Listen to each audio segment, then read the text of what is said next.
सबसे पहले गए भानु प्रताप जी।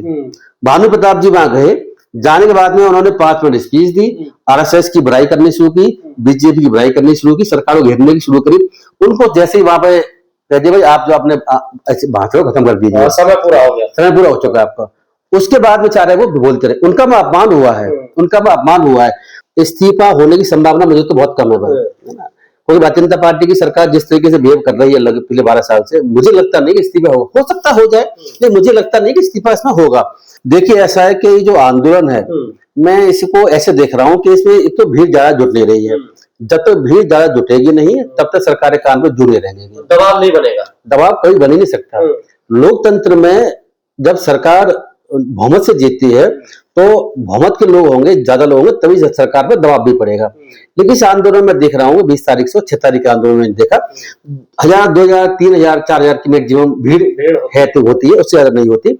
और भीड़ फिर कम होनी शुरू हो गई, बाद में सोनम वांगचुक आ गए, इन्होंने भूख हड़ताल करनी शुरू कर दी, थोड़ी भीड़ आगे बढ़ी है, लेकिन उसमें कुछ ज्यादा भीड़ नहीं आई। मैं ये भी देख रहा हूँ कि ये जो जब भीड़ ज्यादा नहीं आई तो ये जो दीपके हैं, इन्होंने जो आईएएस की तैयारी करते हैं वहां जाकर के इन्होंने उनके पास गए, समर्थन मांगने की कोशिश करी, लेकिन फिर लोग नहीं जुटे, है ना। उसके अलावा क्या उनकी बात समझनी होगी, मैं बता दूं आपको कि जो आईएएस की तैयारी कर रहा है, आईएएस की तैयारी करने वाला कभी इसमें आएगा नहीं। क्यों नहीं आएगा? अगर यहाँ पर आ गया और उसके वीडियो कैमरे बन गए और उसके अलावा एफआईआर हो जाए, कोई कांड रह जाए, तो उस स्थिति में उसकी नौकरी कभी लग नहीं सकती। अच्छे कोच के लिए अगर आंदोलन हो रहा है तो उसमें भीड़ क्यों नहीं जुट रही है? ये तो सभी के लिए हो रहा है ना। देखिए क्या रीजन है आखिर इसके पीछे? मुझे ऐसा लगता है कि शायद क्रेडिबिलिटी का इशू है। लोगों को ऐसा लगता है कि ये आंदोलन, ये जो लोग दिख रहे हैं, ये वही लोग आंदोलन कर रहे हैं कि इनको पीछे से कहीं से कोई और डायरेक्शन पास कर रहा है। अभिजीत दीप के दलित है इस वजह से सर? नहीं, मैं ऐसा नहीं मानता हूँ। अभिजीत दीप के दलित है, इसकी वजह से आंदोलन ये कमजोर पड़ रहा है। तो पसंद नहीं होता ना लोगों को। नहीं, मैं बात आपकी भी मानता हूँ, दलितों को नेतृत्व पसंद नहीं होता, लेकिन अब ये भी देखो ना, मायावती जी का नेतृत्व लोगों ने माना है ना, बाद में अब चंद्रशेखर आजाद का नेतृत्व लोग मान रहे हैं, ऐसी बात नहीं है। और जो अभिजीत दीप्ति वाली कहानी है, तो मैं कैसे कह सकता हूँ कि भीड़ का ना जुटना वो मैं नहीं बोल रहा हूँ, लोगों को शंका है, लेकिन लेकिन वो शंका लगता है जो पॉलिटिकल पार्टियों में दूर हो रही है। अब पॉलिटिकल पार्टियों के सभी के नेता आने शुरू हो गए। मतलब शिवसेना कल उद्धव ठाकरे आए थे, आज भी दिख रहा हूँ, कल भी दिख रहा हूँ, उससे पहले भी दिख रहा हूँ। अब हर पार्टी के नेता, चाहे आम आदमी पार्टी हो, विपक्ष के लोग आने शुरू हो गए हैं। तो अब जो है, लेकिन भीड़ फिर भी नहीं है, भीड़ फिर भी नहीं है। तो हम लोगों ने क्या हुआ गजेंद्र जी कि हमने जब जो केजरीवाल आंदोलन देखा तो उसमें भीड़ देखी हुई है, वो एक आंदोलन था। अब लोग कह रहे हैं कि भीड़ का ना होने का मतलब ये नहीं आंदोलन नहीं हो सकता। तो भैया 2 लोग बैठे तो कैसे आंदोलन माने इसको? पर लोगों का जब आंदोलन में जाते हैं उनका कहना ये भी है अगर इस्तीफा नहीं होता तो फिर आगे क्या होगा? आगे का किसी को कोई मतलब उम्मीद नजर नहीं आ रही। नहीं, देखो ऐसा कोई रोड मैप आगे का तैयार नहीं है। देखिए ऐसा है, इस्तीफा होने की संभावना मुझे तो बहुत कम है भाई। कोई भारतीय जनता पार्टी की सरकार जिस तरीके से बिहेव कर रही है पिछले 12 साल से, मुझे लगता नहीं कि इस्तीफा हो सकता हो जाए, लेकिन मुझे लगता नहीं कि इस्तीफा इसमें होगा। और मोदी जी ऐसे हैं कि ऐसे छोटे मोटे धया लोगों की दबाव नहीं मानते, मुझे लगता नहीं दबाव बिल्कुल ही मानने वाले हैं। और अब क्या हो गया है कि विपक्षी पार्टी के लोग इसमें आके अपना भाषणबाजी कर रहे हैं, अब तो बिल्कुल नहीं मानने वाले। मेरा दावा इस बात का, अगर ये आंदोलन जो है, इनको भी आंदोलन चलाना नहीं आता, मैं ऐसा कह सकता हूं कि इस तरह के आंदोलन में जब आम लोग जो किसी पार्टी के लीडर ना हो, उन लोगों की भीड़ जुटना ही सरकार समझती है कि हमारे अगेंस्ट है। अब मुझे बताइए कि ये जो विपक्षी पार्टियां हैं, विपक्षी पार्टी आ रही है, विपक्षी पार्टी के नेता आ रहे हैं, उनके लोग आ रहे हैं, तो वो लोग तो बीजेपी को वैसे ही वोट नहीं करते हैं। उनके लोगों के बाद अगर लाख 2 लाख 10 लाख इकट्ठे हो जाएंगे तो फर्क क्या पड़ने वाला है? फर्क बीजेपी को जब पड़ेगा जब बीजेपी के वोट उससे कटता है। ये जो विपक्षी पार्टियों का उन्होंने मजमा लगा लिया है, तो ये तो आंदोलन को मेरे हिसाब से कमजोर कर रहा है। मुझे बताओ कि विपक्षी पार्टी कोई भी अपने बलबूते आंदोलन नहीं कर सकती। करके दिखा दो कोई इतना लंबा चौड़ा, मैंने तो कहीं देखा नहीं। इतना एक दिन कर लेंगे, आपने इतने 24 दिन तक किसी को धरने में बैठते हुए विपक्षी पार्टियों को कभी देखा है? मैं तो कभी देखा नहीं। तो ये आम लोग हैं जो सोशल एक्टिविस्ट होते हैं, जो समाज के लोग होते हैं, जो पॉलिटिकली जिनका एफिलिएशन नहीं होता, वो लोग आंदोलन करते हैं। वांगचुक जी का तो इतना बड़ा प्रभाव है, क्या उसका भी कोई असर नहीं पड़ रहा? सब कुछ फेल हो चला है। देखो ऐसा है, कोई बहुत ज्यादा प्रभाव उनका नहीं मानता मैं इसलिए नहीं मानता। तो मैंने उनको अब से 1 साल पहले, 6 महीने पहले लद्दाख में, दिल्ली में देखा है। दिल्ली में लद्दाख भवन के बाहर जो है ये 8-10 दिन तक बैठे रहे और 40-50 लोग से ज्यादा इकट्ठे नहीं होते थे। इनका तो पहले देख चुका हूँ। लद्दाख में भले ही जो इनका इलाका है तो वहां लोग बहुत से इनके साथ जुटते थे। दिल्ली में आंदोलन पे देख चुके हैं, तो अब मुझे बताओ, ये इनके आने के बाद भी कितने लोग जुड़े थे? आप तो जा रहे हैं ना, नहीं जुड़ रहे सब लोग, 1000-1500 1000-1500 से ज्यादा कोई लोग, मुझे 2000 हो सकते हैं, बहुत से लोग मैक्सिमम पहुंच रहे हैं पीक पर, उससे ज्यादा लोग नहीं जुड़ रहे हैं। तो ऐसी स्थिति में क्या है कि इस आंदोलन को मैं तो फेल मानता हूँ।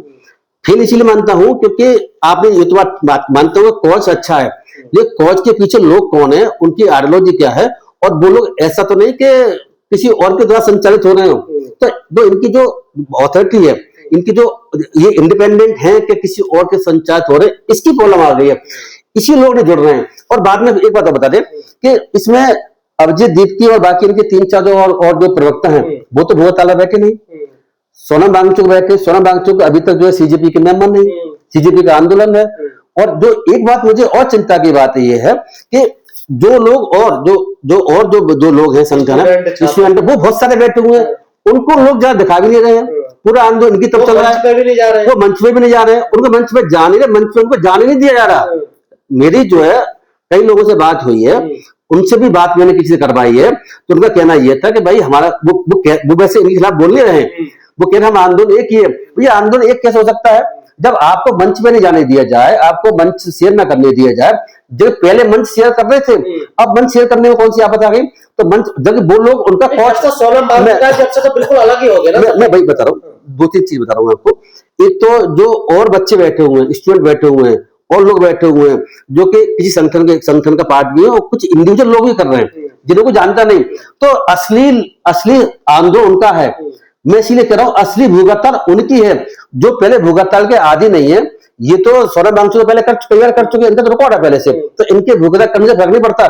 फर्क पड़ रहा है इस बात से कि वो जो लोग और बैठे हुए हैं उनके, लेकिन समस्या क्या है कि उन लोगों को मंच शेयर नहीं करना दिया। ये आंदोलन अपने आप में बटा नजर आ रहा है। जब आंदोलन के लोग, सीजेपी के लोग, जब बाकी जो और लोग हैं, जो क्या नाम उसका, जो कम्युनिस्ट पार्टी के संगठन के जो आयशा है, और भी लोग बैठे हुए, जब उनको वो इकट्ठा नहीं कर पा रहे हैं, उनको अपने साथ नहीं मिला पा रहे हैं, तो उसी तो और लोग जुड़ के सकते हैं। एक बात ये, दूसरी बात एक और भी है कि मैं देख रहा हूं कि 2 लोगों को खास तौर से, उन लोगों से आप तो उनके वीडियो बनाते हो, मैं आपसे कहूंगा कि आप उनसे पूछे जरूर। एक तो सबसे पहले गए भानु प्रताप जी। भानु प्रताप जी वहां गए, जाने के बाद में उन्होंने 5 मिनट स्पीच दी, आरएसएस की बुराई करनी शुरू की, बीजेपी की बुराई करनी शुरू की, सरकार को घेरने की शुरू करी। उनको जैसे ही वहां पे कह दिया भाई आप जो अपने भाषण खत्म कर दीजिए, समय पूरा हो गया, समय पूरा हो चुका है आपका। उसके बाद बेचारे वो बोलते रहे, उनका में अपमान हुआ है, उनका में अपमान हुआ है। मैं उनसे रिक्वेस्ट करूंगा कि ऐसे में आप जाए नहीं, आपका जाने का गलत है। 3 घंटे बोलते हो, मैं तभी तो कर रहा हूं, तो मैं इस पे आ रहा हूं। जैसे आपने कहा ना भीड़ क्यों नहीं आ रही है, क्रेडिबिलिटी का इशू है, विश्वसनीयता इनकी डाउटफुल है। अब सुनो, भानु प्रताप जी खूब बोलते हैं, दलितों के पक्ष की बात करते हैं, खूब बोलते हैं। आखिर बीजेपी की और आरएसएस की बुराई करने पर इनको आपत्ति क्या है? सीजेपी वालों को ये क्यों नहीं चाहते बीजेपी आरएसएस की बुराई की जाए? आखिर इन्हें बीजेपी आरएसएस से क्या प्यार है? धर्मेंद्र प्रधान से इन्हें ऐतराज है, बाकी मोदी जी का इस्तीफा तो नहीं मांग रहे। अब देखो, मैं एक दूसरी घटना बताता हूँ। मुझे जब मैंने देखा तो मुझे आश्चर्य हुआ। मैंने आपके चैनल पर ही मैंने जो है रतनलाल जी का भी वहां पर रतनलाल जी को रोक दिया। आपने खुद डाला हुआ है भाई आरएसएस बीजेपी की बुराई करी तो उनको रोक दिया गया। तो उन्होंने, मैंने फिर वीडियो पूरा देखा तो उन्होंने भी बुराई करना शुरू किया, उनको रोक लगा दी गई, भाई आपके भाषण टाइम पूरा हो चुका है। और मेरी जानकारी में मिल रही है कि जो सोनम वांगचुक हैं और लोग हैं, वो ये नहीं चाहते कि आरएसएस की बुराई हो उस मंच से, और क्या सरकार की बुराई हो। बुराई किसकी हो? सिर्फ धर्मेंद्र प्रधान की हो। तो धर्मेंद्र प्रधान का इस्तीफा सिर्फ मांगना और आरएसएस और बीजेपी की बुराई का रोकना, ये चीजों पुलिस के द्वारा इतने लंबे समय तक परमिट किया जाना। जो पहलवान पहले महिलाएं थी उनको तो उन्होंने रात को उठाकर फेंक दिया था, बाकी और सारी चीजें आप जानते हो, आप हम भी जानते हैं इस बात को। इतने लंबे समय तक अलाउ करना। और एक चीज और बता दूं आपको, जो बाकी जो जैसे और स्टूडेंट और बैठे हुए उनको अपने मंच पे, उनको मंच पे जाकर के उनको अलाउ ना करना। और मैं एक बात बता दूं, मैंने एक बात और देखी थी राजेंद्र जी, कि मैंने एक अपने साथी को भिजवाया था, तो वहां से उसने मुझे बताया था कि उनसे जब बात की ऐसे वाले, तो उन्होंने कहा कि रात को बारिश आ गई थी, और बारिश आने के बाद उन्होंने दीप्ति से बात करी कि रात को जब हम मंच शेयर कर लेने दीजिए, तो बारिश पड़ रही, हमारा टेंट छोटा सही है, तब टेंट उनका टेंट छोटा ही सा, तो रात को इनका अलाउ नहीं किया गया। भाई ऐसी क्या दुश्मनी है आपके उन लोगों से, आयशा वालों से, बाकी और लोग बैठे उनसे क्या दुश्मनी है? आप उनको अपने मंच क्यों ला सकते? आप अपने मंच को छोटा बड़ा क्यों नहीं कर सकते? और रात को बारिश हो गई तो उनको वहां पर बैठा क्यों नहीं सकते? ये अपने में दिखाता है भेदभाव बरत रहे हैं अपने उन लोगों के साथ में जो वहां और लोग बैठे हो। भाई वो भी तो मुझे बताओ, अगर सीजेपी वाले बैठे हुए हैं तो वो तो इसी कॉज के लिए बैठे हुए हैं, तो आप उनको अपने साथ लाने की कोशिश क्यों नहीं कर रहे? ये बात सुनिए कि मैंने ये देखा, मुझे उस पर आश्चर्य हुआ। मैंने आज तक कभी भी किसी भी नेता को मैंने किसी पुलिस वाले पैर छूते नहीं देखा, छूते हुए पैरों में गिरते हुए मैं छूते हुए भी नहीं देखा। मैंने तो इस दीपके को किस बात के लिए कि साहब आप मंच नहीं, अब कैंप लगने दे रहे हैं, आप दे, तो उसके पैर में लेट रहा। मुझे आप बता दें, मैं देश के हर व्यक्ति से पूछना चाहता हूँ, और मैं दीप्ति से पूछना चाहता हूँ, सीजीपी जितने लोग वहां लगे पूछना चाहता हूँ, क्या कभी कोई सरकार के खिलाफ आंदोलन पुलिस वालों के पैर में गिर के होता है क्या? सरकार के साथ आंख मिला के होता है, सरकार का विरोध करके होता है, सरकार के साथ आप विरोध भी न करें, आप जो आंख भी न मिला, पैर छू के आंदोलन होता है। हम गांधी के रास्ते चल रहे, शांति के प्रति। गांधी जी ने भी पैर नहीं छुए थे भाई, क्या बात कर रहे हैं आप? अंग्रेजों के कहां पैर छुए गांधी जी ने? इन्हें ये नहीं पता। और देखो, मैं बहुत सी बात हो रहा है, मैं ये बोलना नहीं चाहता, वक्त आने में जरूर बोलूंगा, बहुत सी चीज और भी है। उन्होंने तस्वीर ला रखी है गांधी जी महात्मा बाबा साहब की, उनके प्रिंसिपल के आगे चल रहे हैं। मैं इस पर कभी और वीडियो बनाएंगे, आगे चलने दीजिए। तो ये जो मैंने कुछ बातें बताई हैं, इन बातों की वजह से डाउटफुल है। नंबर 1 द्वारा डिबेट कर दो तो और स्टूडेंट बैठे हुए हैं, उनका आंदोलन वास्तव में असली आंदोलन है, जो कि वो बिना किसी मीडिया वाले उनको नहीं दिखा रहे हैं, बहुत कम दिखा रहे हैं, तब भी वो फटी जगह पर धूप में छाया में बिना उसके साथ लोग भी नहीं है बैठे हुए हैं, और उनको कोई पहचान ही नहीं मिल रहा, तभी बैठे हुए हैं। इसके अलावा जब बारिश होने के बाद उनको परमिशन नहीं देना वहां बैठने के लिए सीजीपी द्वारा, ये बड़ी ऑब्जेक्शन की बात है। दूसरी बात ये भी है कि जो दीप्ति के द्वारा उसको पैर छूना, हमारे बहुत से साथी जा रहे हैं जो भजन आडवाणी जी के समर्थन है, जो आरएसएस बीजेपी की बुराई करते हैं, उनको रोक देना, उनका अपमान करना, मैं अपमान नहीं कहूंगा इस बात को।